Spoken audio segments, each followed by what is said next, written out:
So just a quick video today to show you something I'm going to do to the Tesla Model 3. If you've got kind of sticky handles or handles that freeze in the winter, putting a little bit of WD-40 on the pivot pin can really help. I've had a problem recently where the handle kind of stays slightly open when the door closes. So I'm just doing a bit of yearly maintenance on the car and I'll show you how it's done. So I've purchased some WD-40 silicone as recommended by Tesla, and I'll put a link to find this in the description below. Now, as mentioned, it's a good idea to do this to any car to avoid your handles completely freezing shut in winter.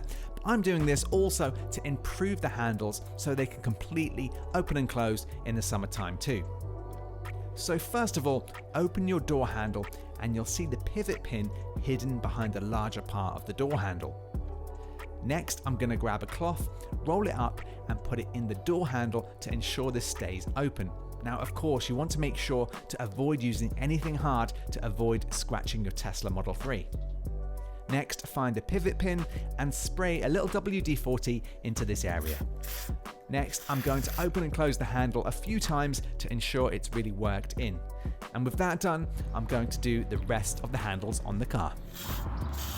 Now that should help sort out your door handles in the winter, or if they are sticking open very slightly when you're driving. But the next thing I've done is I've actually sprayed a little bit of this just into this section of the window here, because I found that's also reduced that squeak that you get sometimes when you put your windows up and down. I did add silicone all the way around, as you might have seen in an earlier video, and that actually helped out quite a lot. But I found just spraying a little tiny bit right here really helps to sort out squeaky windows. So try that too. Hope this video helped. See you in the next one.